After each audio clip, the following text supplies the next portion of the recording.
actions to improve the mechanisms that govern air quality management. Some of these actions will reference climate action, but are not intended to focus solely on climate change. The World Health Organization considers air pollution to be the greatest environmental risk to health. The organization has stated that air pollution kills an estimated 7 million people worldwide every year. Data shows that 9 out of 10 people breathe air that exceeds WHO guideline limits, containing high levels of pollutants, with low and middle income countries like ourselves suffering from the highest exposures. The primary cause of air pollution, as we know, is burning of fossil fuels, is also a major contributor to climate change. The total number of deaths attributed to ambient air pollution in Jamaica in 2016 was estimated to be 695, and climate change continues to pose an existential threat to many, including businesses, critical infrastructure, and ecosystems, coastal resources, livelihoods, and indeed our very way of life. This is all significant, particularly within the context of the global COVID-19 pandemic, which has placed great importance on having a sound, healthy, natural environment to support health and well-being.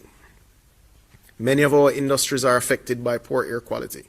Persons with businesses and livelihoods which involve outdoor labor-intensive work know how poor air quality severely impacts the productivity of their workers. Those in agriculture know how poor air quality affects plant and animal health. These are issues to be addressed by the emissions policy framework for Jamaica. My team and our partners will go through both policy instruments with you today.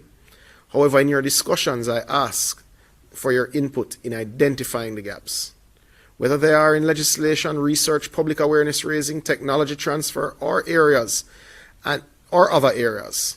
And I ask you to assist us in identifying additional opportunities for building a collaborative and sustainable approach. We also wish for you to consider all these matters within the context of equitable transitions towards a green economy with green jobs and clean energy for our citizens. In closing, ladies and gentlemen, I would like to express the Ministry's gratitude for your time and contributions today and encourage you to continue to take part in the individual and collective actions required to effect positive change.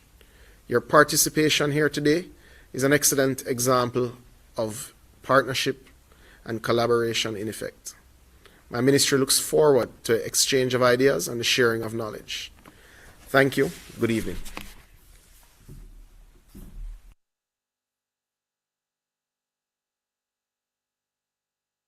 Thank you, Minister. I particularly like the fact that you've asked those who are watching, who intend to comment, to help to identify gaps and opportunities. Please remember, you may send off your comments and queries to the Ministry's social media platforms on Facebook and Twitter, and that's at MEGJC_JM, or to the Jamaica Information Service platforms at JIS News and on the JIS Information Service YouTube channel. Let us now dive into the meat of the matter, beginning with the emissions policy.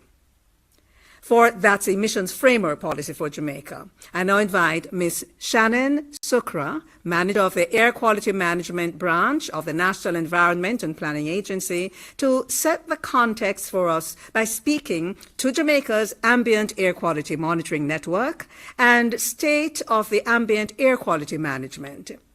Presentation by Mrs. Sukra will happen right after. You know, you get the drill now, right? Sanitization.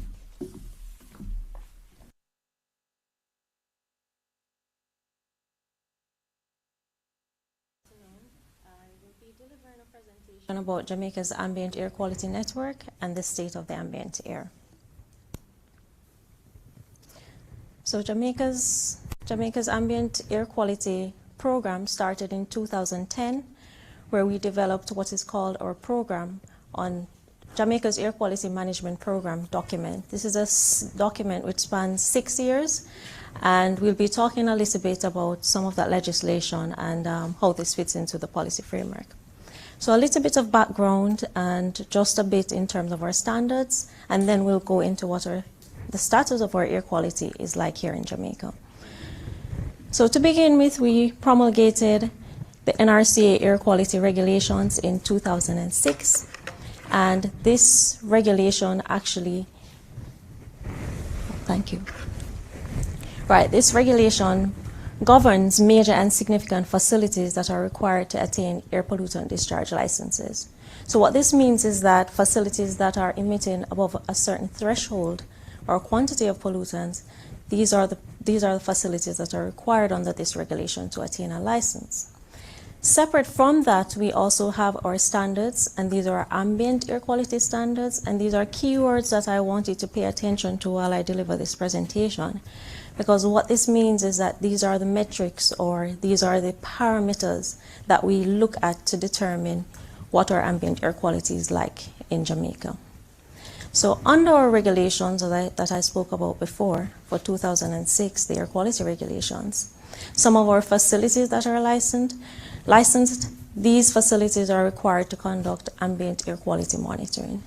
This monitoring, again, another key takeaway from this presentation, is a shared responsibility. And what this means is that we have a unique framework, and a bit similar to some countries like Canada, where industry actually does some monitoring, and then us regulators at Nrca, we also do some of that monitoring. So it's a shared responsibility.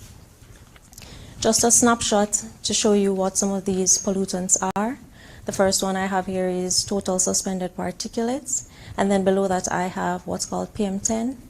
Both of these are the particulate fraction, meaning dust in the ambient air, but these are different sizes. So those that are 10 microns or under are the ones that we have designated here as PM10. Other pollutants are listed here, but key to this is that sulfur dioxide, nitrogen dioxide, carbon monoxide, ozone, for instance, these are some of the gases that are emitted. And as previously you've heard, these are pollutants that literally you can get when you combust fossil fuels. So we are monitoring for these important parameters. What's our air quality monitoring network like? And now really what we're getting into today to open, kind of set the stage. We have 78 monitors here in our country, and we actually monitor for TSP, PM10. A little new parameter here for everyone that was, looking at those parameters in that table, PM2.5, which we'll talk about in a bit, sulfur dioxide, nitrogen dioxide, carbon monoxide, and ozone. So majority of this network is actually owned and operated by the bauxite industry, as you can see. And at least 75% of these stations overall in our network monitor particulate matter. We'll get into that as well. This just shows you the spatial distribution of our monitors across Jamaica, and you'll see that some of these are located heavily in areas where we have bauxite industries, and also you'll see that our city or KMA area and some of our major cities such as Montego Bay and Mandeville, Kingston have PM2.5 monitors. Now, the monitoring objectives in this framework. Why do we monitor air quality? Why do we set a monitor? How do we know what this monitoring actually tells us? So there are different types of stations. You have what are called compliance stations, and these stations are different from those that represent population exposure. So what are you exposed to just being in the city in general versus being on the countryside? You have background stations in more pristine areas. You also have special purpose or special monitoring stations, so that everyone can benefit from, what am I talking about here? This is what these stations actually look like. So you have those that are continuous, semi-continuous, and this just shows you what particulate measurements or instruments look like, particulate instruments. The gas monitoring devices are housed in what we call shelters. So you may see these actually as you pass by some areas on the road, but this is really what it looks like, and you can look out for them now. Now, I had, given a little bit about our PM2.5, just mentioned it to keep our ears open a little. PM2.5 is not listed in our table as something that we have a standard for. It's not a metric or a parameter that's there in our 1996 standards. But why did I mention it? Now, PM 2.5 is 10 to 20 times smaller than a single strand of human hair. So as you can imagine, inhaling a particle of this size can do quite a bit of damage. So this is the fraction that can literally get into your bloodstream. So not to scare you, but just so you can see that we're more forward thinking, that even though our standards do need some updating and revision, we are monitoring for better metrics or better parameters to see what our air pollution is like locally. So PM 2.5, we have here some graphs that show you that we're compliant to the US EPA's daily standards. And that little section circled there actually gives you an idea of when we have an unprecedented intrusion. Remember in June 2020, I believe, when we had that massive Sahara dust intrusion. That's when we have those increased readings that you can see have surpassed that daily limit. Now, another key takeaway from this is that separate from our daily standards, there are also annual standards. And for PM 2.5, we have computed this across some of our urban cities. And you'll see that we have compliance, but we do have one city here for one of our areas collected in Spanish Town, where we do have some years that are above the standard. And you know, this is just to set some context as to why this policy is needed. So we could see from our data sets that some of this may be linked. And I say may be linked because we're using trends and patterns to deduce this information. And it shows that some of this may be linked to our vehicular emissions. So something for us to work on and target. And again, this just shows you a bit what those trends look like. And you can see the top blue line is a little different, that morning peak, afternoon peak, typical in air quality for vehicular emissions. Now, before closing off, you can see that our other parameters here, this one, it's PM10, the larger size fraction. We do have some areas that are outside of the standard, and this actually, I see a bit of a shift here on that line, which should really be down a bit, down at 50. We do have some sites that are over the annual standard. So some of these sites, we have certain plans in place. Now, in addition to this, I did mention gases as metrics that we monitor. And on a good note, we have found full compliance with the gases. So while we do have concern for PM, full compliance with our gases. The important thing with the gases, though, is that we do know that we have some work to do as it relates to formation of PM 2.5 from these gases. We can discuss that if needed. Now, in summary, PM remains our pollutant of concern, with our vehicular emissions, industrial emissions, open burning, these anthropogenic sources being areas we need to target. And what are the major initiatives that we are undertaking here at NEPA? We have expanded the monitoring network, as you can see, to include better spatial coverage, better metrics, more specialized monitoring, and we've also started even new innovative monitoring methods to include inclusion of satellite data, low-cost sensors to just improve our reach. We've also been working on procuring more funding so we can provide a wider reach for our public, provide more what's called the air quality index for our Jamaican people to know how to respond when we're getting, for instance, an intrusion of Saharan dust. And lastly, again, here what we're here today about, the legislation governing air quality management in Jamaica, review of these documents. And last, but by far not least, the fact that we have done strategic action management plans for areas that are showing degrading air quality. And we're looking forward to working through our policy to have major improvements in these areas. Thank you very much.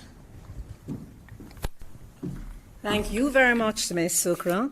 So dust has different sizes. Remember that, okay? Dust has different sizes. Thank you. There's a saying, you know, that the best public policy is made when you are listening to the people who are going to be impacted. So we're going to invite you to make your voices heard on these two policies. But I want to make two quick announcements before I continue.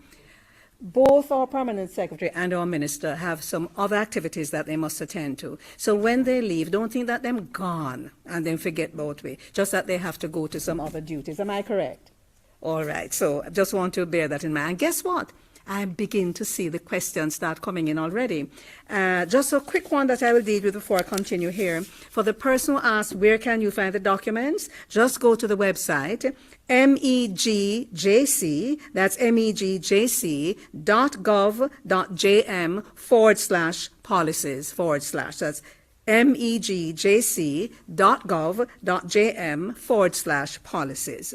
All right, so apart from this Zoom platform, you may also send your comments and queries to the ministry on their Facebook and Twitter pages at megjc_JM, and on the Jamaica Information Services platforms at JIS News, and on the YouTube for Jamaica Information Service on their YouTube channel. Now, the Acting Chief Technical Officer in the Ministry of Economic Growth and Job Creation, Ms. Gillian Guthrie, was instrumental to the drafting of the Emissions Policy Framework for Jamaica.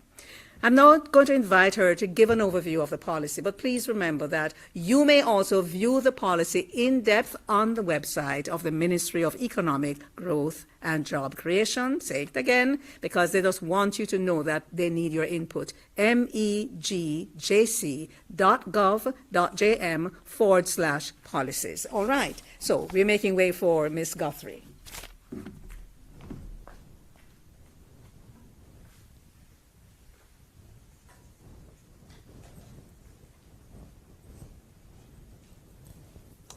Good evening, and thank you very much. The ministry is looking forward to this consultation on some key national policy.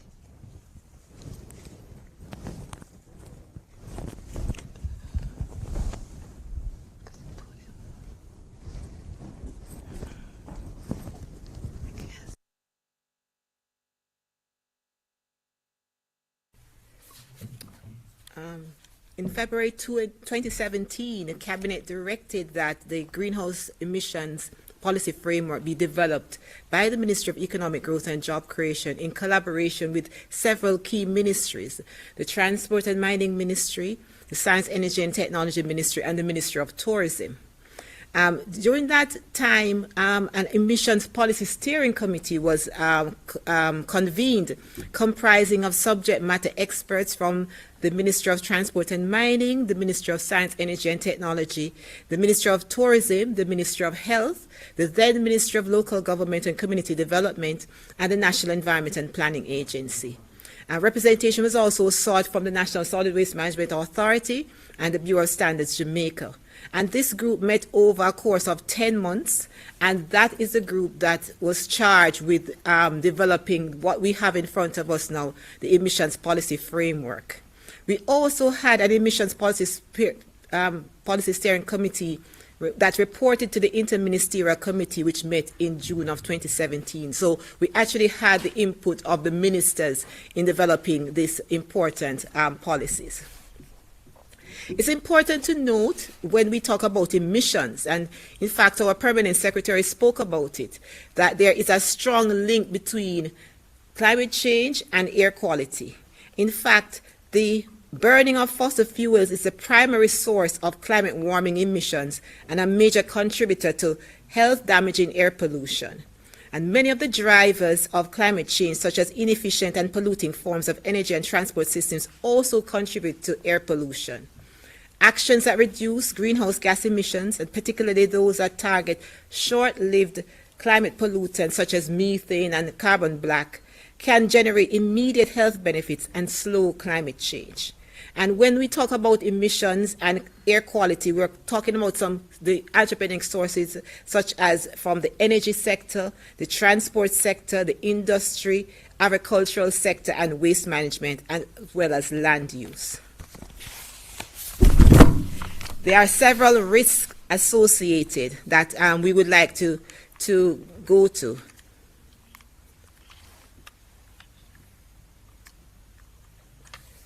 Risks to rates of infections and non-communicable diseases, antimicrobial resistance, biodiversity loss, and water scarcity. There's an urgency to act. Pollution can cause lung cancer, heart disease, pulmonary disease, stroke, mental and neurological conditions, and acute respiratory infections. And we know all about that. When many times during the year we have waves of respiratory infections. Air pollution kills an estimated 7 million people, and Minister Samuda spoke about that. 4.2 million deaths as a result of exposure to ambient air pollution worldwide every year. And 91% of the world's population live in places where pollution exceeds WHO guideline limits. So this issue of air quality and air pollution is not unique to Jamaica, but all countries are required to put the necessary measures in place to address air pollution in trying to protect human health and the environment. There are also issues of equity and vulnerable communities. Pollution most harmful impacts on human health are typically borne by the most vulnerable groups, and children suffer long-term impacts in development, as well as people with medical conditions, older persons with disabilities, and those living in poorer socioeconomic conditions. So what is at risk? Today's poor air quality is threatening the survival of more than 1 million of the planet's estimated 8 million plant and animal species. And this might be a startling figure, but this is a reality. Pollution also threatens our biodiversity and significantly contributes to the ongoing mass extinction of species, together with changes in land and sea use. Overexploitation of natural resources, climate change, and invasive alien species. Pollution is one of the 5 main drivers of biodiversity loss. Economic progress and pollution reduction can happen concurrently. Between 2000 and 2017, the EU's GDP grew by 32%, while emissions of the main air pollutants decreased by 10%. So this is a best case scenario for Jamaica. The economic case for acting on pollution is clear, and the benefits for society far outweigh the costs, just as the cost of inaction hugely outweigh the cost of action.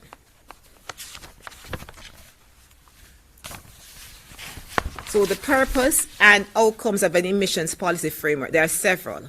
We are looking for effective management of air emissions from anthropogenic sources, and I should pause here to say that this particular policy will deal with anthropogenic sources, man-made sources of air pollution, not naturally occurring sources such as volcanic ash, for instance.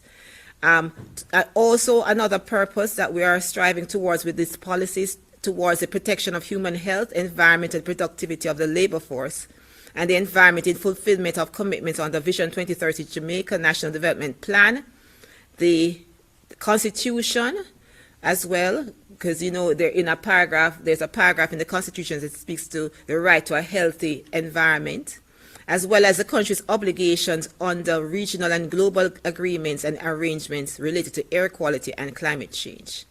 And some of the key expected outcomes are a more synergistic response across both the public and private sectors, including the energy, industry, and transport sectors in the areas of environment and climate change, facilitate strategic collaboration in data sharing and other actions, and establish common but differentiated responsibilities, resulting in co-benefits across sectors.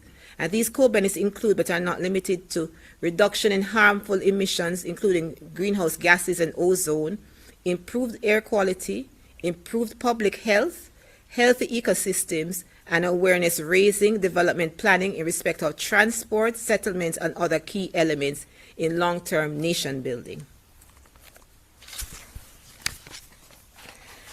The scope of the policy. So we are, as I said before, we will focus on anthropogenic sources of air pollution. But also we want to say that we are going to focus on ambient air pollution, so outdoor air pollution as opposed to air pollution within households. The policy seeks to address, among other things, management of emissions from key sources, industrial processes such as power generation, land, air, and sea transportation, waste disposal and treatment, land use and biomass burning, agricultural byproducts, and residential and commercial sources. The policy framework will provide directives regarding how the state will approach its responsibilities for ensuring environmentally sound management of emissions within Jamaica, including a monitoring and reporting and evaluation framework which identifies roles and responsibilities of the coordinated execution of the policy.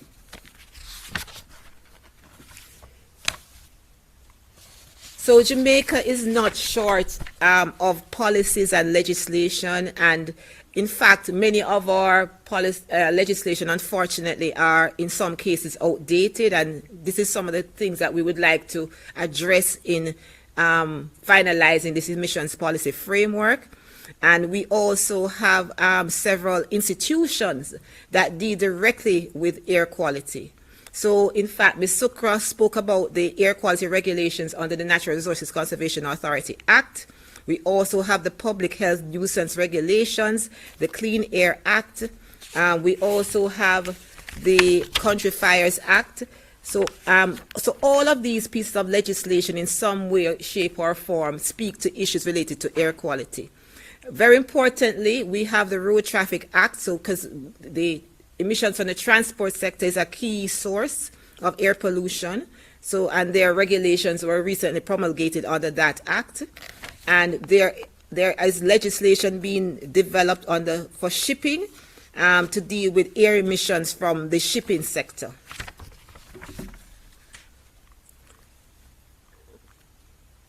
So to go on to the policy itself. So we have a vision statement here. And in fact, what we are looking forward to is for the public to engage with us in reviewing the document, identifying those gaps, identifying opportunities as well, so that we can refine the document, so that we can have a policy document that responds to the Jamaican situation, where we are, but where we would like to get to. So the vision that we have in our draft policy is a healthy and productive Jamaica with clean air in keeping with a low carbon development pathway in support of economic growth, social well-being, and environmental sustainability. So this is a mouthful, but we came up with this vision because it's aligned, we believe, to paragraph 13.3L of the Charter of Fundamental Rights and Freedom that speaks to the right to a healthy environment. We also believe that it is aligned to Vision 2030, National Development Plan, specifically Goal 4, Jamaica has a healthy natural environment, and takes into account the Agenda 2030 and its Sustainable Development Goals, particularly Goals 3 on good health and well-being, 7 on affordable and clean energy, 11 on sustainable cities and communities, 12 on responsible consumption and production, and 13 on climate action.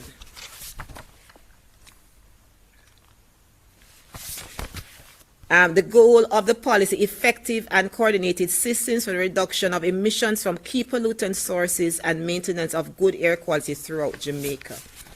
And it has a number of principles, in fact 9 principles, and they are all listed there: sustainable development, environmental stewardship, the polluter pays principle, which is something that we are promoting, the precautionary approach, meaning that you don't need to have scientific data and evidence to act, coherence and collaboration, the public right to know, and this is very important because we want to arm the population with the requisite information and knowledge so that they can make informed decisions going forward and participate actively in the decision-making process.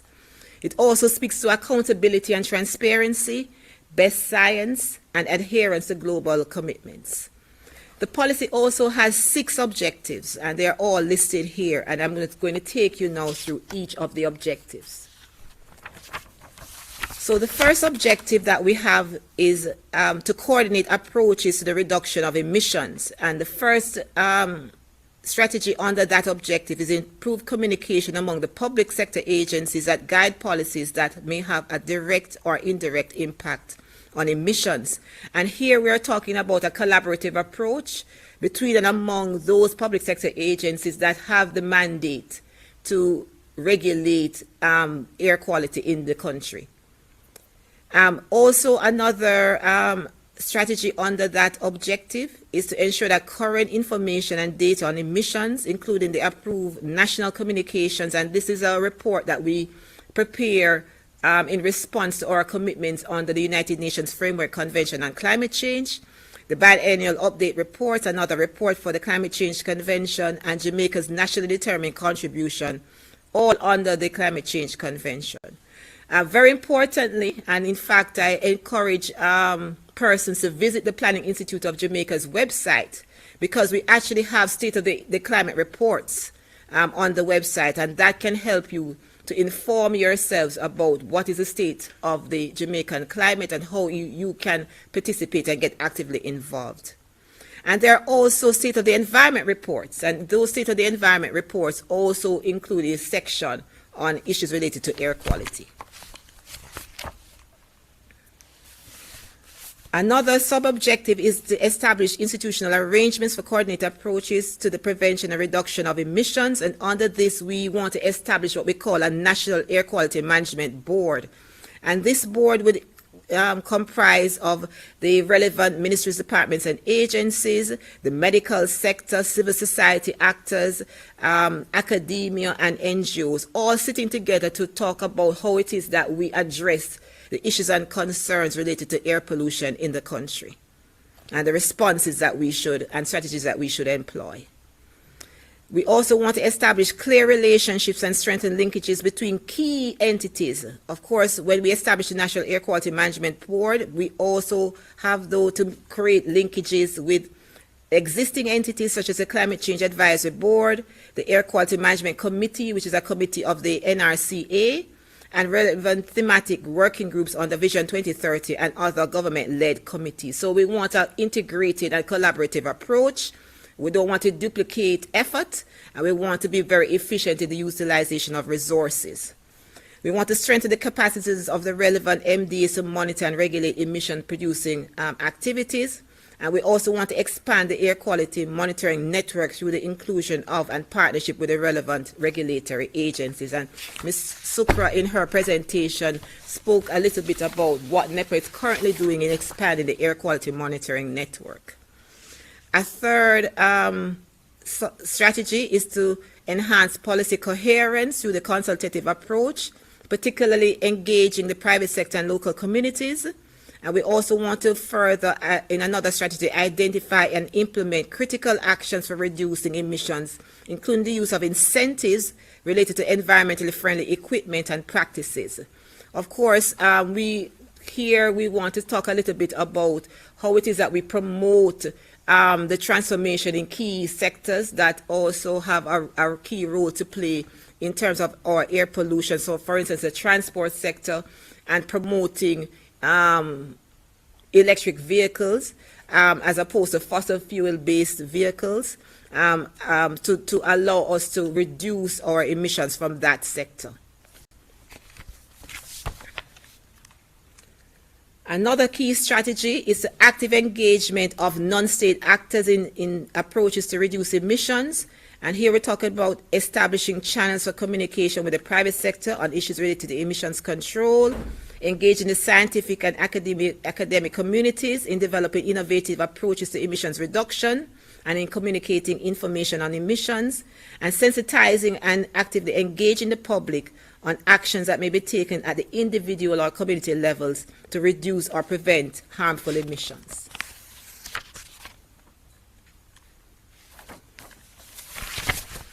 For our second goal, we want to review existing laws, objectives, reviews existing laws and promulgate as necessary new or amended legislation to address the source of emissions of air pollution. And in fact, I had said before, Jamaica has a suite of legislation that deals with air emissions. Some of them are outdated, and we will have to do a review to be sure that the legislative framework responds to the Jamaican situation.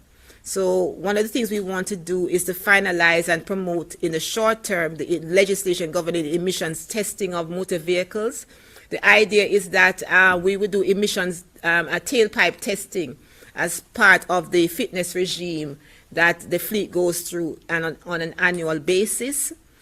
We want to review existing legislation, again, to bring them up to date. Particularly the air quality, the Clean Air Act, the Country Fires Act, the Public Health Regulations, and other such pieces of legislation.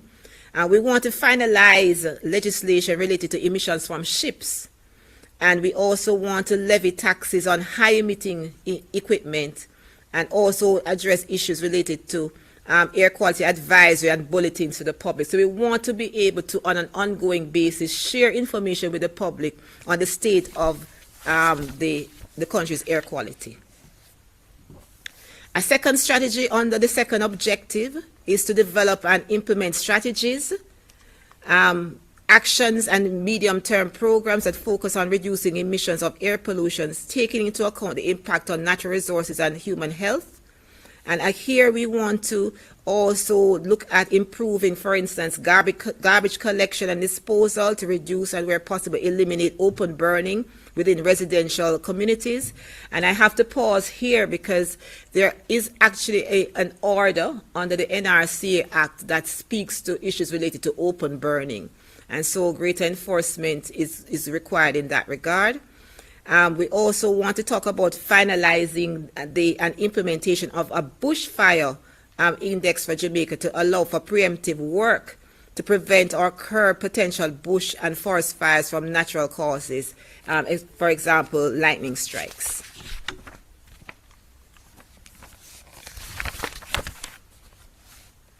So in looking at strengthening the mechanisms for effective management of emissions that affect human health and the environment, we want to update and effectively implement the Air Quality Management Program, which I spoke to you before, develop and implement an air quality index, including meteorological and climate data, which we want to share with the public on an ongoing basis, prepare airshed management plans, and Ms. Sukra would have shown you graphs where we have some concerns about some of the corridors in our urban centers that we need to address from an air quality standpoint.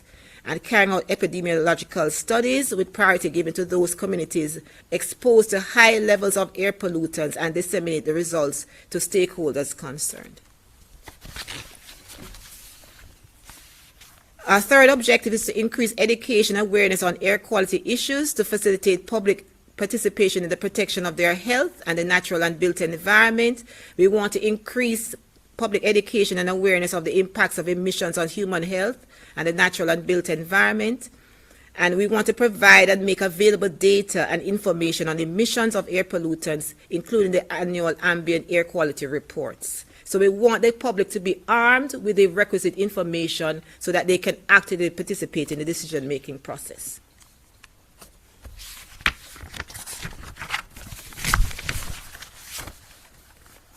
Another strategy that we have, and on this one now under Objective 4, which is to increase advocacy for the reduction of emissions in regional and international fora. We want to provide support to regional institutions and civil society for enhanced advocacy. And we recognize that civil society in particular has an important role to play in terms of helping us to communicate the message to the general public and to help us to galvanize action at the local level. And so we want to empower civil society to continue to play that role. On the Objective 5, which is to identify and pursue opportunities for funding and technical assistance for the management of air quality, we want to develop a framework for identifying funding opportunities for reduction of emissions. And one of the things we wanted to point out here is to promote the development and use of investment tools to finance environmentally friendly projects, including, among other things, green bonds. Also under Objective 6, which is to establish effective systems of research and data collection, we want to improve and maintain the National Air Quality Database. And one of the things we also wanted to do is to facilitate the development of targets and indicators in alignment with the goal of the Paris Agreement. We want to strengthen, very importantly, NEPA's capacity to collect data to facilitate, among other things, reporting on the environmental agreements, including on greenhouse gas emissions. But we also want NEPA to be in a position to be able to share information on the country's air quality in a very real way with the general public. I want to now take you to what we propose to be the institutional structure in terms of air pollution. We already have a climate change advisory board which exists. We want to have, when we establish the National Air Quality Management Board, which I spoke to you about earlier, we want a strong linkage between these two bodies. And these two bodies, of course, will report to the ministry with responsibility for environment and climate change. And that ministry has a relationship with the thematic working groups of Vision 2030. And all of that information and recommendations as to how we address the issues, air quality issues, will go to Cabinet for a decision.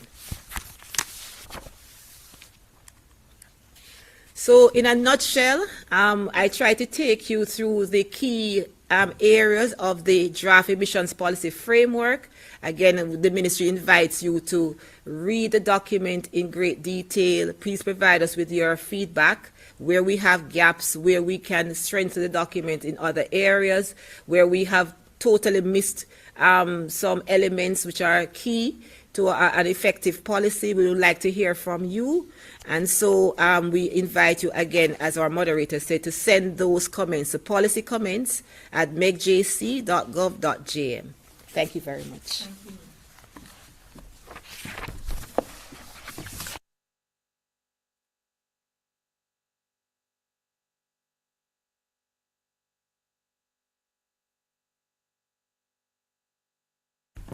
Thank you very much, Chief Technical Director Guthrie.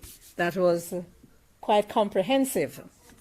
And let me just quickly remind us that throughout the presentations, you've been told of the importance of being informed, so you can help with filling gaps or stating what you think opportunities are. And also, I'm so glad you spoke about the open burning in residential communities and the order. It is something that we all need to pay attention to. This burning. The air quality database, I'm looking forward to that. And of course, the air quality board. I can't recall if I heard you, because I was monitoring, if you said that on that board you'd have somebody from the agricultural sector? Medical, but you need to put somebody from the agriculture sector on it too. So I'm filling a gap, okay? I'm filling a gap. Thank you so very much.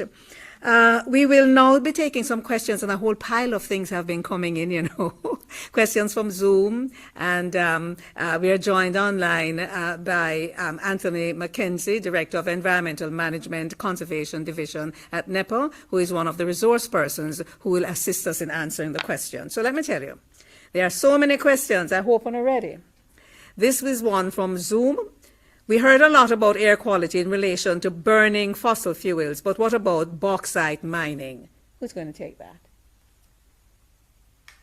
I don't know why they're looking at our friend from Nrca.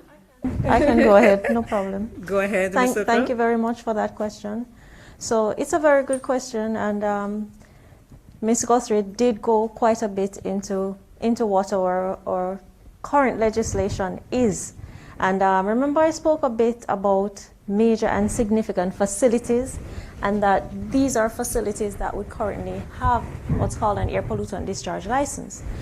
Now, what's the key takeaway from this is that under the emissions policy framework for Jamaica, we will look at any updates that we need under our Nrca air quality regulations, the Jamaica Air Quality Management Program, the actual ambient standards. So remember, I showed you what we call pollutants, and I pointed out, we have TSP, the larger dose, we have PM10, we have PM2.5. So what it means is that review of all these important legislation will be critical, and under this policy, we can improve on what we already have, and bauxite mining will be one of those categories that will be further covered in addition to what we have at the moment. Right, and let me just acknowledge Antoinette Aiken, who's here interpreting for the deaf and the hard of hearing. Very important. We want to say thanks for that act that was passed on February 14. Yes, many things need to be done, but at least that's there. And if you operate a business or something like that, you need to play your part for people with disabilities to get into your place. All right, let me go back here now. There's so many of these things. And I want to, that was Zoom. Let me go down to, more coming in. From Facebook, can filtration units be added to lower emission levels?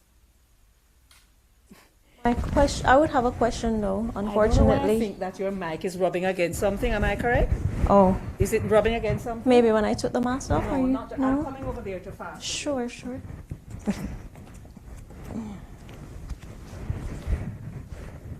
I'm not certain. I think it's on our clothes. Anyway, get this right. Go ahead, please. Right, so I do believe that question is indoor air pollution related. I'm just thinking from the context of how it was raised. Yes.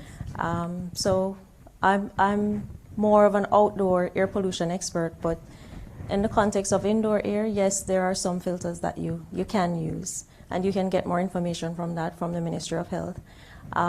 What I can tell you, though, is that if that question was outdoor pollution related, some of those instruments that I would have showed you, that is actually a part of how these instruments are designed and how they work. So remember, we have the TSP, the big dust, then you have the PM10, the one that is 10 microns, you can see this size, and then the 2.5, which is really fine, smaller than my hair strand, you can't see. So how these instruments operate is that they're actually what are called impactors or filters or sections in the machine that separate the dust into these size fractions. So if it was an outdoor air pollution question, yes, our instruments do separate into the fractions or sizes that we want to measure. So that's how we're able to quantify or determine, what is that amount in our ambient air. Thank you so much. And when you speak about outdoors, the same thing you mean by ambient, right? Yes. See that Very, now? very good point. Educating, man. We have to use the language that the people use. Right. Question, and this one is Facebook, I believe. Was any study done on the type of gas emissions that are released from disposal sites? See that all? A good question. and I'll go ahead with taking that one. So we don't have a detailed study that has been done, but what we do have is what's called an emissions inventory. So we have done, in partnership with some other agencies and through some other funding, we have done some projects where we've quantified, what are the levels of pollutants that we expect to come from some of these areas. So it feeds into what we call our National Emissions Inventory Database. So we'll know what quantity of a specific pollutant, we anticipate is being emitted. I use the word anticipate because these are estimates. So if that question was related to direct measurement, that is different. Emissions, if you think of it as how much money you have in your account, the emission would be, say, a specific amount. So 1 gram when you're baking, 1 ton when you're baking. So it's a quantity that, say, you get from, say, the waste disposal site. But when that goes off into the ambient or outdoor air, then that creates what you call a concentration. So yes, we would have studies that have some estimates of what those emissions are that are coming from the facility. And now we're moving towards a point of quantifying more what is in the ambient air. So we do have some levels in and around some areas, but not a lot of detail. So yes, we have some information. Thank you. Thank you, Ms. Sukra.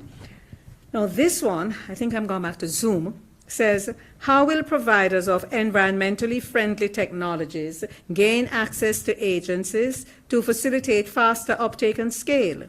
Will policy support efficient, coordinated, and effective permitting, commissioning, and deployment of zero-emission technologies in Jamaica? That sounds like Ms. Guthrie, Yes. Chief Technical Director. That's technical bad. Thank you very much for that question. Yes, the policy does advocate for incentives for persons or companies to make that transition. We want, and also it also advocates penalizing companies that have high emitting equipment. So there's a carrot and a stick approach. We want to also encourage innovation. So where we can have innovation in terms of how it is that we manage our emissions from the various sectors, we want to encourage that as well. So we are applying different types of modalities, trying to be sure that we address all of the factors related to our air quality. Thank you. Here's another. In the Air Quality Board, will civil society and the public be part of the board? How will the public be engaged on an ongoing basis?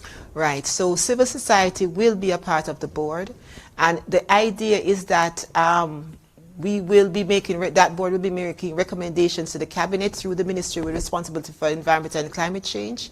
And once it gets to the cabinet, we will then get to the parliament where all of that information will be public. And so from that forum, we'll be trying through the parliament and outside of the parliament to engage the public. So it is going to be a looped approach, not just an upward approach, but we want feedback and input into the board's work and back to the public again, so it would be an ongoing basis.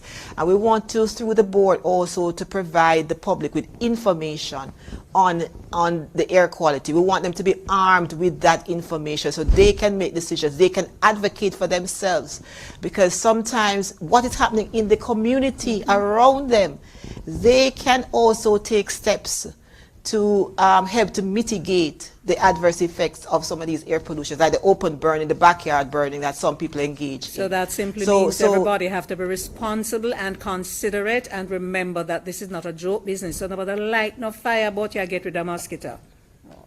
Right, so we want the public to be actively engaged in also helping us to monitor the air quality, but also to participate in reducing the emissions. Thank you. You know, this burning thing is, I'm asthmatic, and when it takes off near me, because it does, I'm in trouble. All right, let's go now. The person says, I didn't see or hear much about medical and e-waste. Also, burning of waste significantly impacts on air quality. How is the policy seeking to address issues beyond dialogue? Okay, so there are many things that are ongoing that will impact the policy.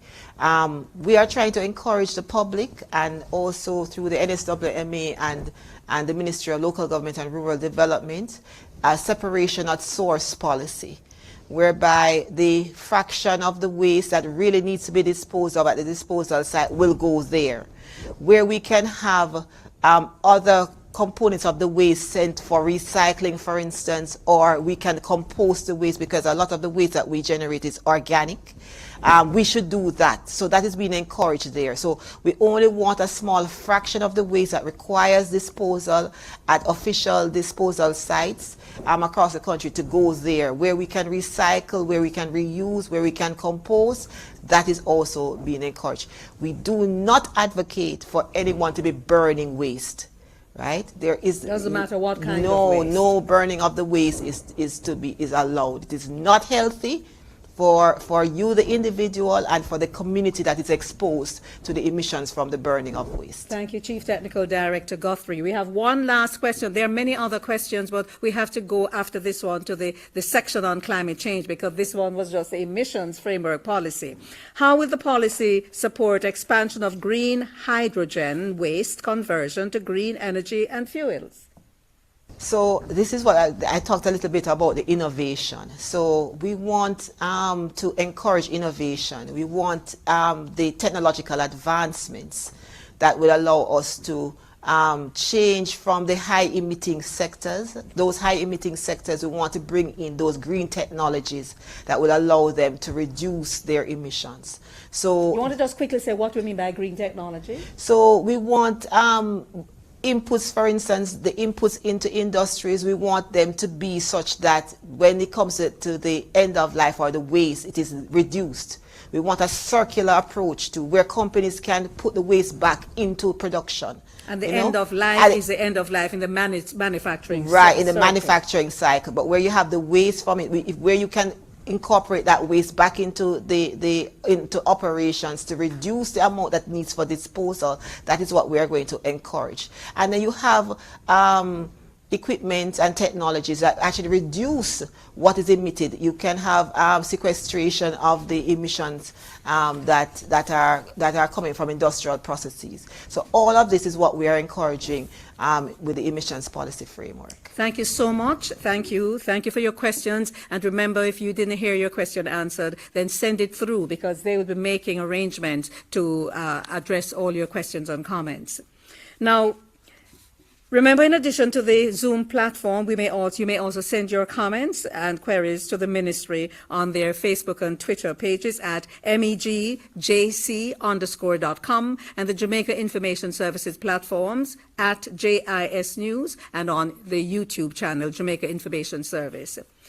We now go into the second policy under discussion this evening, the update on the climate change policy framework.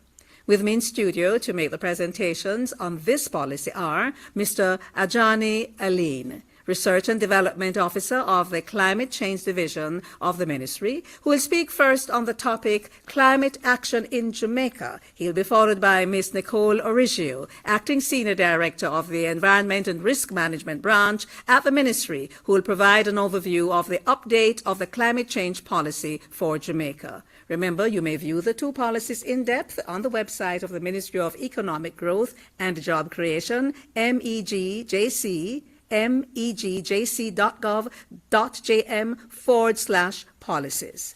We'll be right carrying on after we do the little sanitization here.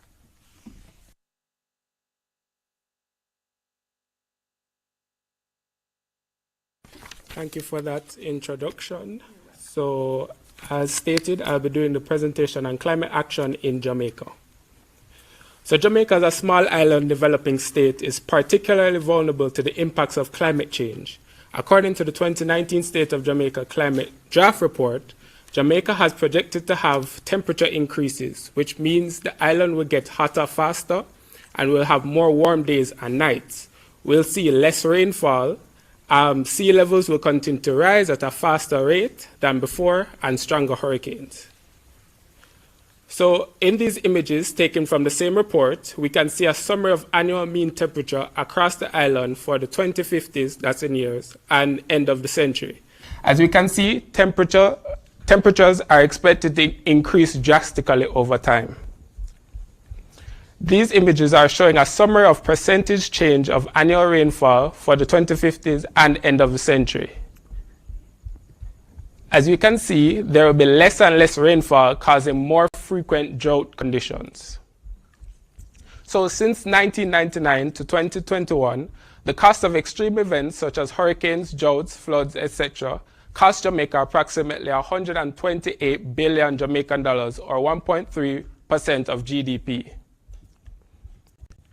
So pertaining to Jamaica's national circumstance or context, the drivers of the mandate for climate action are the Paris Agreement, the Vision 2030 Jamaica National Development Plan, the State of Jamaica Climate Report, the National Determined Contribution, the Climate Change Policy Framework, and the National Communications.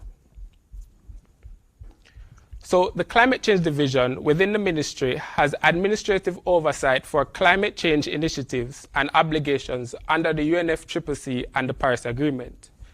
Our strategic objectives are to develop and maintain appropriate policies, enhance resilience to climate change, increase education, training, and awareness of climate change, strengthen climate studies, scenarios, and research, improve the efficiency and coordination of climate change strategies, increase availability of climate change funding, and establish a monitoring and evaluation framework for climate change, adaptation, and mitigation. So why are we updating this, updating the climate change policy framework?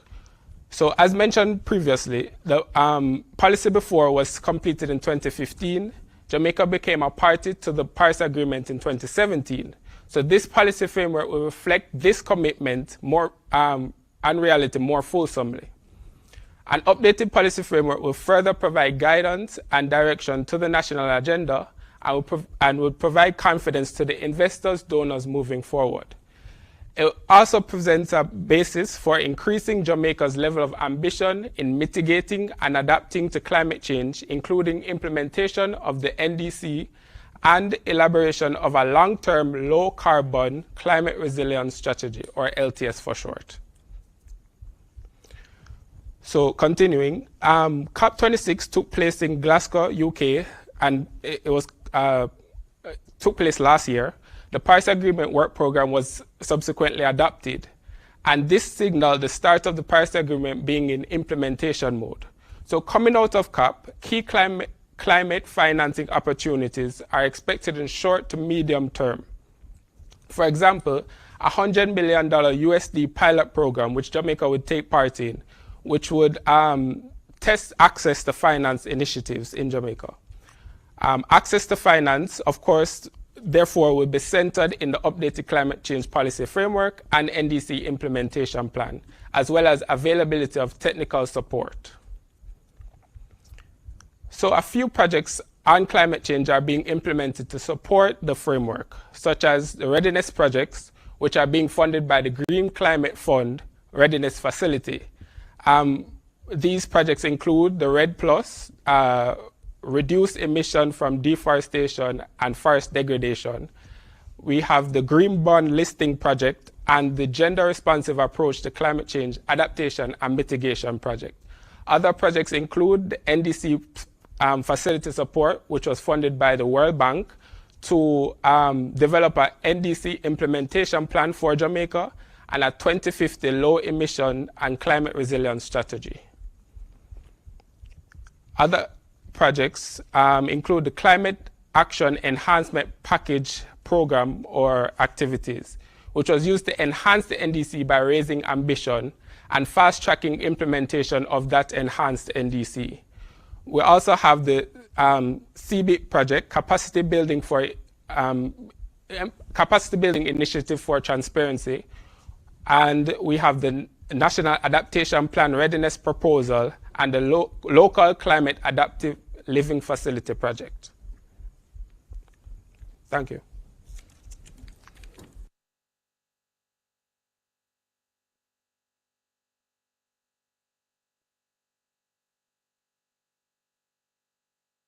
Thank you, Mr. Lean. Just a quick reminder that you may post your questions, and I see a few have started to come in already on Facebook or Twitter at the MEGJC_JM and Jamaica Information Service at JIS News and their YouTube channel. Our final presenter for the evening, and after that we'll be going to your questions, is Ms. Nicole Origio, Acting Senior Director of the Environment and Risk Management Branch of the Ministry, who will take us through the update to the climate change policy for Jamaica. Listen up. Good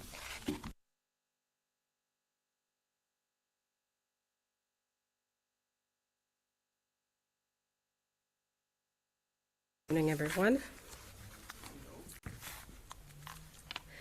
A question that we're often asked is why we're undertaking an update of the 2015 Climate Change Policy Framework. For those of you who had joined us when the Minister Samuda was speaking and Permanent Secretary Sewell, they would have mentioned that there have been various changes in the international climate change agenda and national priorities. One of the key drivers for the update is the Paris Agreement under the UN Framework Convention on Climate Change. Now, Jamaica signed this agreement in 2016 and ratified it in 2017. And the 2015 policy framework actually just tabled a few months before that. Now, this means that Jamaica, along with other developing country parties, will have a number of commitments to undertake ambitious efforts to reduce greenhouse gas emissions. And so we've now rescoped the policy to have a bit greater focus on mitigation, research, data collection, technology transfer needs. And also, there have been a number of different changing national priorities. This includes changes in the policy and legislative agenda, in transportation, energy, natural resources and the built environment, including forestry, water, air quality management and housing. And these changes, some of them have been instituted since the 2015 Climate Change Policy Framework was tabled. Also, and a note to be very proud of, the goal of the 2015 climate change policy really focused on institutional strengthening. And we have, fortunately, a climate change division in place, a climate change focal point network, and a climate change advisory board. And so, by and large, we've achieved the goal of the 2015 policy framework. Now, just to set a little context, I spoke about changing national priorities. I'm just going to go through a few with you here. In the forestry sector, we have a 2017 forest policy for Jamaica. There's also a National Forest Management and Conservation Plan, 2016 to 2021. And the ministry is currently undertaking amendments to the Forest Act.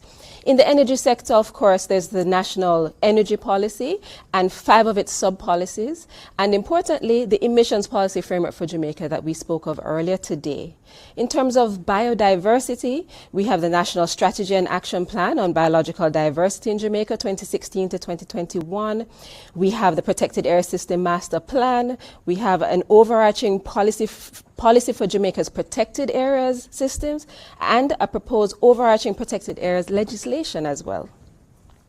In terms of disaster risk management, there is a Disaster Risk Management Act 2015. In terms of physical planning, there's a Building Act 2018. In terms of the water sector now, we have revised policy guidelines on rainwater harvesting in draft, and we also have a national water sector policy and implementation plan finalized in 2019. And in terms of marine resources, we have a 2002 national policy on oceans and coastal zone management. In the fisheries sector, we have a 2018 Fisheries Act. In terms of agriculture, we have the National Seed Policy and Action Plan. We have an agricultural land utilization policy in draft. In transportation, very importantly, there's a 2018 Road Traffic Act. And the ministry with responsibility for transport is or is about to begin revision of its national transport policy. We spoke earlier about the UN Framework Convention on Climate Change and the Paris Agreement. But there are other global and regional agreements and institutions that impact the context in which we updated this climate change policy framework. These would include, of course, the 2030 Agenda for Sustainable Development. And these would include the Sustainable Development Goals related to affordable and clean energy, sustainable cities and communities, responsible consumption and production, climate action, of course, life below water, and life on land. Additionally, the Jamaica is a party to the Montreal Protocol on substances that deplete the ozone layer. There is also the Sendai Framework for Disaster Risk Reduction, 2015 to 2030. And there are also institutions as well. There's one we call the 5 Cs. It's the Caribbean Community Climate Change Center. And there's also a Caribbean Regional Climate Center and a Caribbean Catastrophe Risk Insurance Facility. Now getting a bit more into the meat of the matter. This revised policy is underpinned by 9 principles. The 2015 policy had 8, and we actually added a 9th on equality and non-discrimination to ensure that the work we take in climate action takes into consideration vulnerable communities, the disabled, and so on. Now, the vision of the updated climate change policy framework, I want you to pay very close attention to this because we want some feedback on the vision, goals, and objectives of this document. The vision is Jamaica achieves its goals of sustained growth and prosperity for its people with enhanced resilience and capacity to adapt to the impacts and to mitigate the causes of climate change. Now, the 2015 climate change policy had 1 goal. This revised policy has 3. I'll go through them briefly. The first one is strengthening of Jamaica's adaptive capacity and resilience to reduce its vulnerability to climate change. The second goal is the pursuit of low carbon development and enhancement of access to and mobilization of climate finance. And the third and final goal is promotion of public education and awareness raising, research and technology transfer towards ambitious climate action. Now to speak a bit about our objectives. There are 7 policy objectives, and these objectives are aligned to the relevant goals which we just spoke about earlier. So in relation to the goal on strengthening of Jamaica's adaptive capacity, we have an objective on governance, and this objective speaks to improving the governance framework for climate action and ensuring transparency and accountability. There's also an objective on adaptation, and this objective speaks to reducing Jamaica's vulnerability and increasing Jamaica's capacity to respond to the harmful impacts of climate change. There are also 2 objectives that underpin Goal 2, which is the goal on pursuit of low carbon development and enhancement of access to mobilization of climate finance. The 2 objectives are, one is on mitigation. This speaks to reducing Jamaica's overall greenhouse gas emissions towards low carbon development. And the second objective is on finance. And this objective speaks to facilitating the access to and mobilization of climate financing for adaptation and mitigation. There are 3 objectives aligned to Goal 3. The first one is on public education awareness and education. And this objective speaks to increasing Jamaica's public awareness of climate change impacts, climate actions, and responses at the national and local levels to facilitate behavior change. The second objective related to Goal 3 is on research. And this speaks to promoting research, innovation, data collection, analyses, and facilitate projections at the national level on climate change, its impacts, and appropriate adaptation and mitigation measures to inform decision-making and strategic action at all levels, a very long one. The third and final objective related to Goal 3 is on technology transfer. And this speaks to promoting the transfer of environmentally sound technologies for mitigating and adapting to climate change with other countries and international organizations, and among the public sector, private sector entities, financial institutions, non-governmental organizations, and research and education institutions. Now I'm going to speak a little bit about the strategies. There are 3 strategies that give effect to the objective on governance. And if you're following along with us, and I hope you are, we are on page 45 of the document. The first strategy, which speaks to the objective on governance, is, as you can see on the screen, strengthen Jamaica's active participation in regional and international climate activities. Now, Jamaica is known as a leader internationally in climate change, as well as regionally, and we want to ensure that this continued traction and our continued work in the international arena.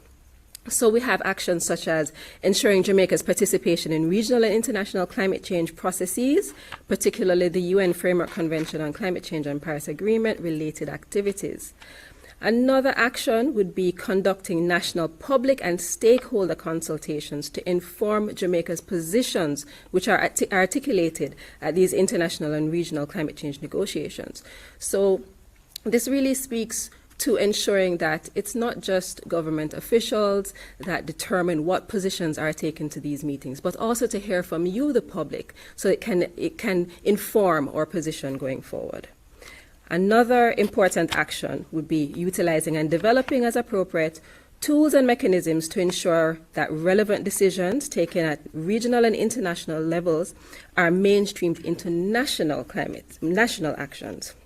And finally, an action would be promoting effective synergies between the national climate change agenda and those of the economic, social, and environmental sectors.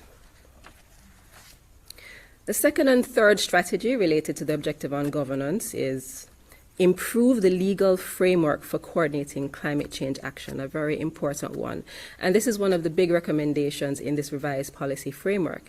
And an action speaks to enacting legislation to, among other things, institutionalize the roles and the functions of the responsible authorities for coordinating action on climate change, which would include the Climate Change Division of the Ministry and the Climate Change Advisory Board, and to incorporate public participation in relation to climate action. Another strategy related to governance would be to strengthen multi-stakeholder coordination, networking, information exchange, and expertise in climate action across ministries, departments, and agencies, the private sector, and civil society. And I should pause to say here that what you're seeing on the screen is just a handful of the actions. We encourage you to please, in your time, take a look at the document, because there are many, many actions outlined in the document. So we have just pulling out some key actions here. One is to strengthen the climate change focal point network, and we'll speak a little bit about that later in the presentation. Another action would be to develop mechanisms and tools for the inclusion of climate change considerations into plans and programs to inform decision-making at the level of the Cabinet, Parliament, and local government. Now, in terms of the strategies that give effect to the objective on adaptation, there are 2 of them, with 8 and 4 actions respectively, and if you're following along with us, we're on page 47. So, a strategy that gives effect to the objective on adaptation would be develop a framework for mainstreaming climate change into ecosystem protection, spatial planning, and budget processes. So I'll just pick out a few of the actions here. One would be to ensure screening for climate change impacts is incorporated into the decision-making processes. Another one would be to utilize natural resource valuation tools and methodologies.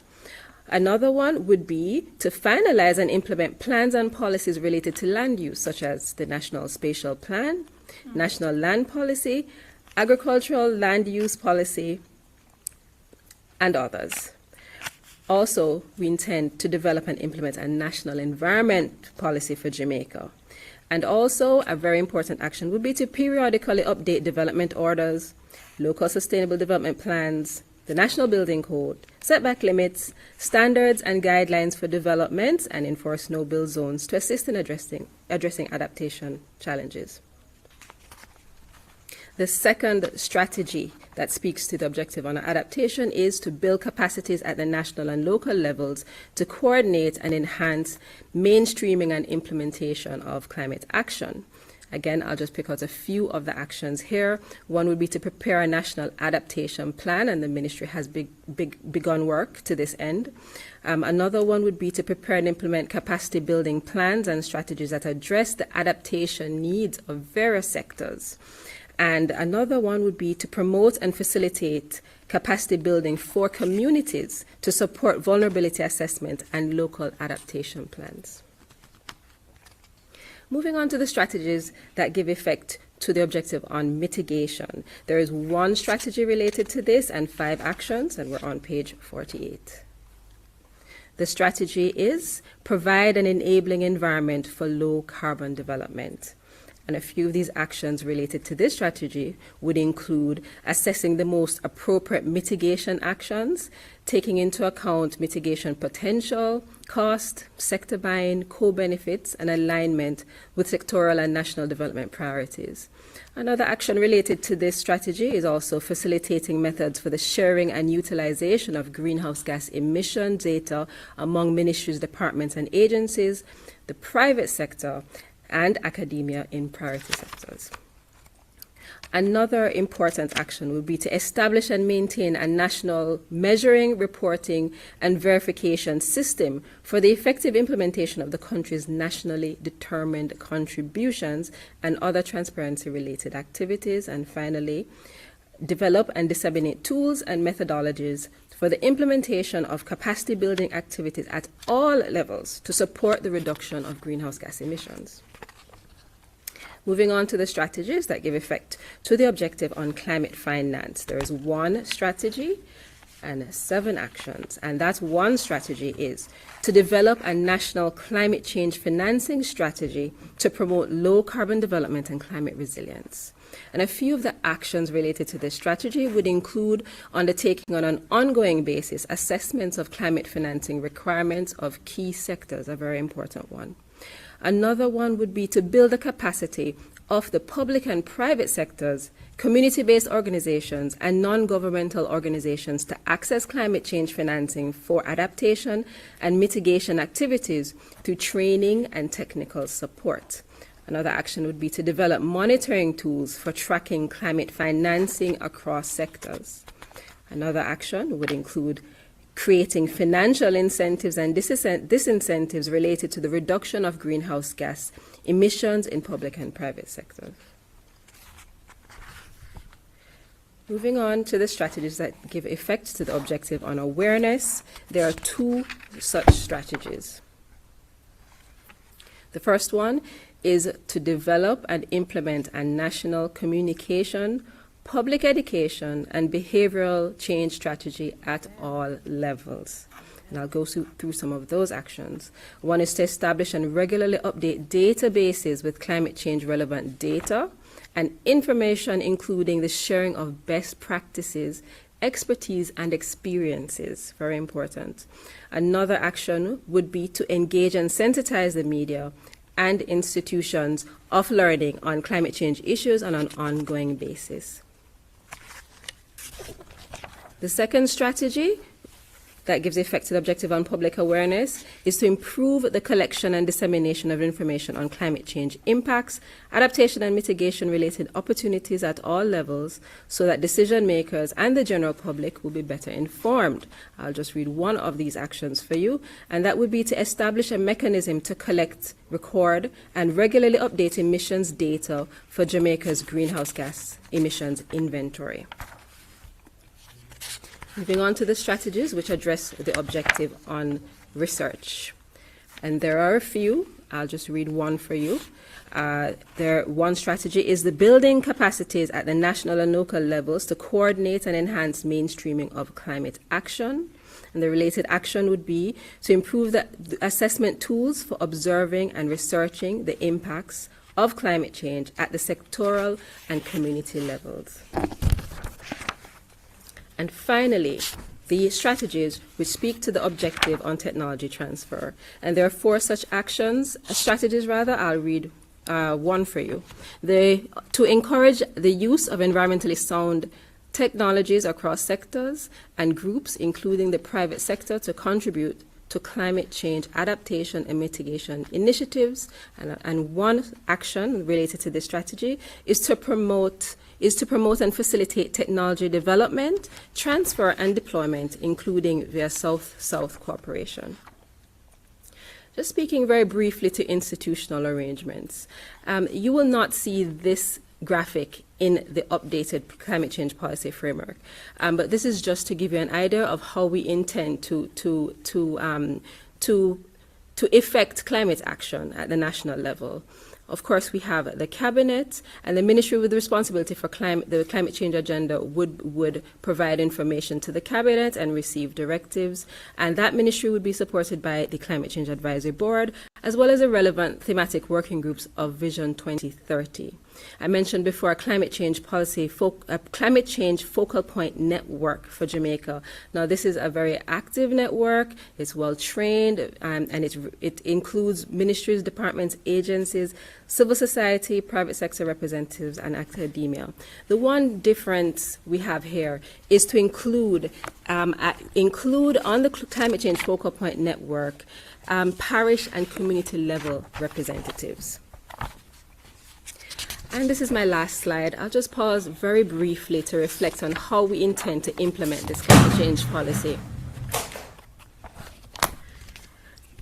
There is a 5-year implementation plan that was developed to take into consideration a broad number of stakeholders. And this action plan, this implementation plan is very important. We want you to take your time and please look through the implementation plan and let us know if there are gaps, if there are other stakeholders that we need to consider, if there are other actions that we need to consider. The Ministry with the responsibility for environment and climate change will oversee and support the implementation of this policy framework. And we intend to present to Cabinet an annual report on the measures to implement the policy framework. This policy framework will be reviewed every 5 years, and the Ministry with responsibility for climate change will conduct a public review to determine its effectiveness. I will now hand over to our moderator. Thank you.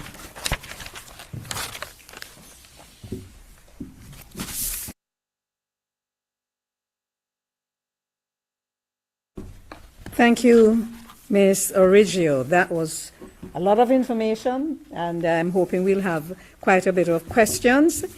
And do remember, you can send your questions through the GIS platform, which is at GIS News, or on the GIS YouTube channel. You can also do so by going to Twitter and Facebook at M as in mango, EGJC_JM. All right? Really want to hear from you. I have a few questions here. And please get your questions in, because we have limited time, but we have enough time to take your questions. And then I have 1 or 2 of my own as well. This one on Zoom. How will the policy framework address the issue of no longer providing investment protection for investments with deleterious effects on biodiversity and climate? And how will the policy enable improved participation of marginalized and underinvested communities in addressing climate change? So let me just repeat the first one so somebody can take the first one. How will the policy framework address the issue of no longer providing investment protection for investments with deleterious effects on biodiversity and climate? Question number 1. The This policy framework advocates broadly as a principle the protection of our biodiversity and environmental resources. So there are various actions that speak to, for example, natural resources valuation tools and methodologies to ensure that we're protecting our resources. So the policy does speak in terms of in detail to some actions as well as broadly in principle. And the second part, how will the policy enable improved participation of marginalized and underinvested communities in addressing climate change? There are a number of actions and a strategy that relates to improving public awareness and engagement with the public. There is a principle that speaks to equity and non-discrimination, and that we put that in really to focus on vulnerable communities. So it is a principle that underpins the entire policy framework. One of the things that we have advocated for in this policy framework are actions that relate to making sure that there are regularly published materials that are easily accessible and user-friendly, and these publications would target some of the vulnerable communities, underserved areas, and so on. You know, I'm looking at Antoinette Aiken over there, interpreting for the deaf and the hard of hearing, and I'm wondering what kind of, I hear you talk about the communication, and you can't talk about the communication and the awareness, public education awareness. For the deaf community, have you thought about how you'd approach that? Them use phone enough, you know. Yes, indeed. Many people don't know that because it's a texting that they use and the WhatsApp. But I find that sometimes for general information, we forget the deaf community and other communities within persons with disabilities. But Antoinette, I'm certain will help you out with that. All right, on Facebook, how far along is Jamaica in preparations? Yeah, Father, the phone just went a little blank. I had it open for too long. How far along is Jamaica in preparations for earning carbon credits on the carbon market? Wow, that sounds like you, Mr. Aline. That's a good question. So what I can say is that under the CAPE program, which I spoke to in the presentation, we actually did a study on carbon pricing. So we're not in the stage of actually selling our carbon as yet on the carbon market or even taxing carbon, but we are doing studies on it.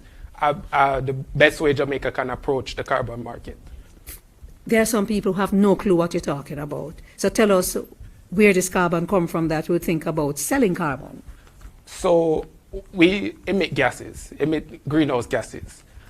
So we have an inventory of greenhouse gases. So Jamaica has a specific metric to measure how much greenhouse gases that we emit as a country, or as sectors, or as an industry, and so forth.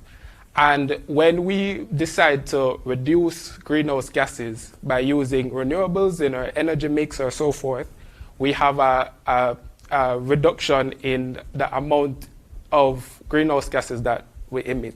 And so that space between how much we said that we emitted and how much we reduced, we can actually sell those emissions on the carbon market to other countries that are emitting more than they reported. Okay, so yes. What would they use it for? They would use it to continue emitting. So it's you see, it's a new balance. area. I'm just pushing because it's a new area and people need to know. Like yes. You're speaking about the greenhouse gases. I noticed you didn't mention any ozone layer or anything like that. We don't talk about that anymore? That's a different area. No, but I'm not talking. The greenhouse gases don't affect that. You want to take that? the greenhouse gases affect that ozone layer? So, ozone is also one of the greenhouse gases. But we have a specific international agreement that deals with the depletion of the ozone layer, which is the Montreal Protocol. And Ms. Origio in her presentation had mentioned it. So many of these international agreements that deal with atmospheric related matters are all linked together. So when we talk about depletion of the ozone layer, we talk about issues under the Montreal Protocol. And when we're speaking specifically about climate change related matters, we speak about United Nations Framework Convention on Climate Change and its Paris Agreement. All right.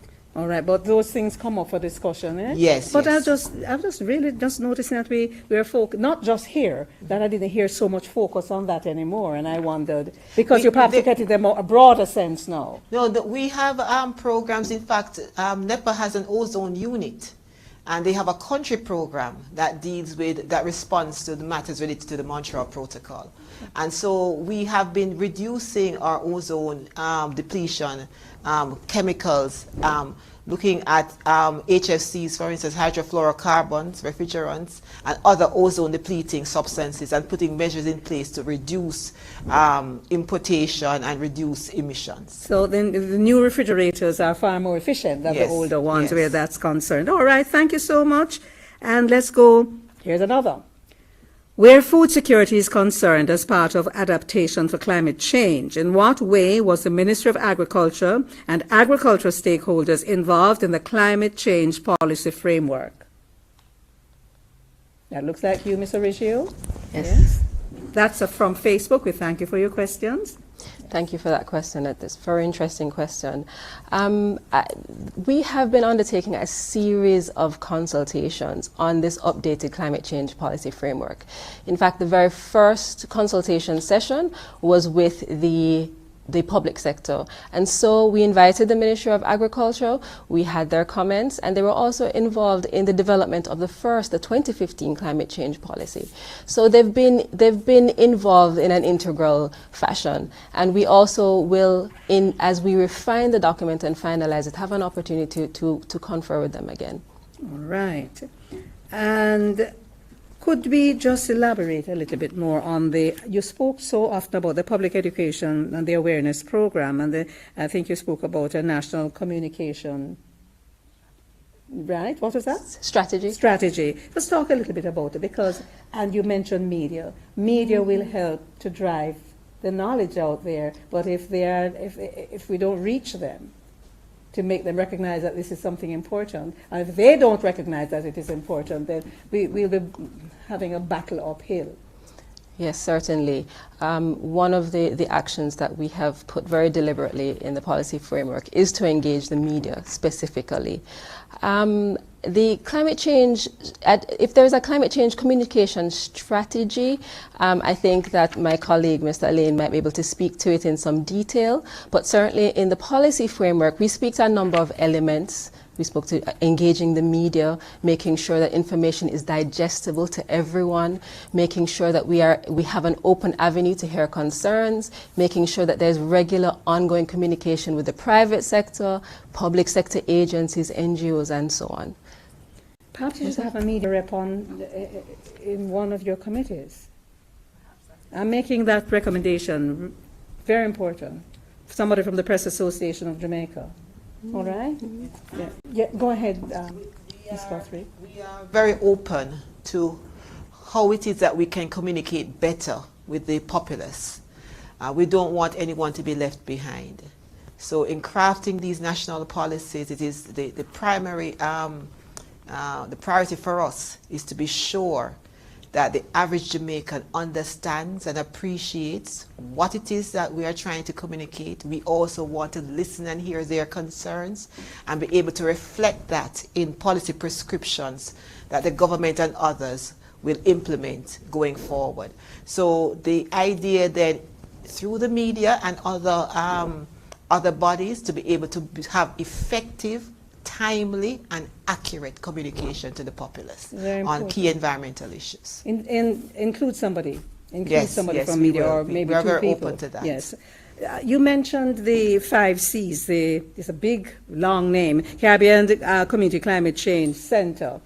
What kind of work do they do there, and how do we participate in the 5 C's? So the 5 C's is a organization, a regional organization. Where is it headquartered? Belize. Belize, okay.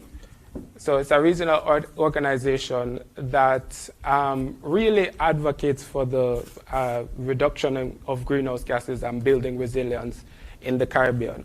So what they do is that they actually implement projects that do these activities. Yes. And how do we participate in 5Cs projects all the time?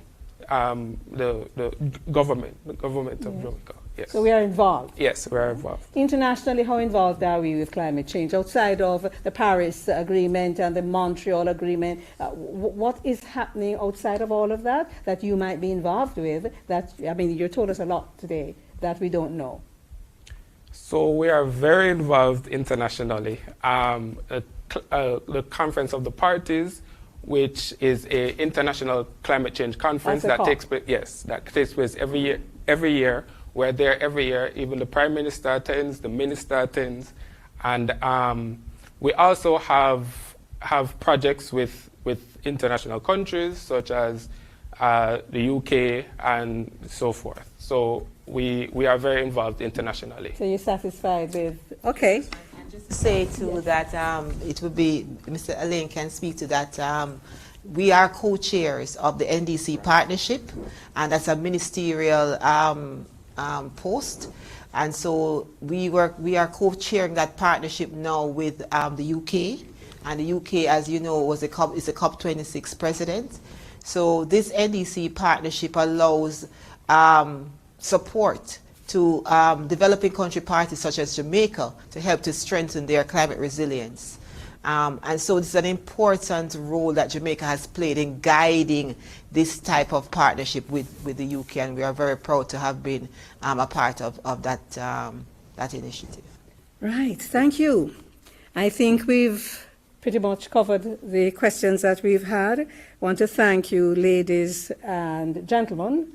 And of course, we had the Permanent Secretary Sewell and the Minister Matthew Samuda early on, but they had to leave for other engagements. We want to thank them too. But before I go there, it's been a very informative 2 or so hours. And I'm hoping that many young people, not so young, more mature people, and everyone will get involved and get to be better informed about what this thing really means, both the emissions policy framework and the climate change policy. So we're at the end of this discussion on the emissions policy framework for Jamaica and the update to the climate change policy. But before we go, however, I'd like to thank a number of persons who have made this forum possible. First, I'd like to thank you. Yes, you, for your participation, for your questions, for your comments. Remember that it was stated from the very outset that they may have gaps, and they'd like for you to say where they are. There may be opportunities that you see, and they want you to share what those are. Thank you for your questions and your feedback, and these will go to the policy and the finalization of those 2 policies. Special thanks to Senator the Honourable Matthew Samuda, Minister without Portfolio, and Permanent Secretary Mrs. Audrey Sewell, both of the Ministry of Economic Growth and Job Creation, which houses the Environment and Climate Change portfolios, and which, of course, has drafted the 2 policies discussed this evening. Thanks also to our presenters. Lots of information. Ms. Gillian Guthrie, Acting Chief Technical Director in the Policy, Planning and Evaluation Division of the Ministry. Ms. Nicole Origio, Acting Senior Director in the Environment and Risk Management Branch of the Ministry. Mr. Ajani Aline, Research and Development Officer of the Climate Change Division of the Ministry. And Ms. Shannon Sukra, Manager of the Air Quality Management Branch of the National Environment and Planning Agency. And just remember, when you look at dust, I say dust have different sizes. Remember that, okay? That just stuck with me. Their presentations have given us all a better understanding of what the 2 policies are intended to achieve for Jamaica and for us Jamaicans. Of course, this production would not be possible without the technical support from the Jamaica Information Service, and so we thank them for their expertise in the smooth and successful execution of this consultation. Thanks also to the Public Broadcasting Corporation of Jamaica for allowing us to use their studio for this consultation. And I just want to do a quick little dig here. For those persons who do not know where the Public Broadcasting Corporation of Jamaica is located, If you're at a certain stage and age in life, you will remember the Jamaica Broadcasting Corporation, right there. So name change, but the place still there. Of course, I'm taking a dig at my friends. Of course, my friends meaning they thought I didn't know where I was going. Just joking. Of course, we cannot forget the planning team from the Ministry of Economic Growth and Job Creation. We thank them for their hard work on this consultation, as well as the team from the National Environment and Planning Agency. We thank you. And for those resource persons who are online, but everything went smoothly here, so we didn't have to call on you. Before we go, let me just remind everyone that the green papers on the emissions policy framework and the update to the climate change policy framework may be accessed on the website of the Ministry of Economic Growth and Job Creation, and that is megjc.gov.jm/policies. And copies of the green paper will also be made available at the municipal corporations and the public libraries. Written comments should be sent to policycomments@megjc.gov. But you have a deadline, March 31 this year, 2022. And today is the 22nd of the second month of the year 2022, the twos. So that's it from us here. And in closing, I ask that we all commit to accepting the challenge of reducing emissions and tackling the adverse effects of climate change. Together, we can achieve. So let us all work together to make the outcomes of this consultation meaningful. Thank you and walk good.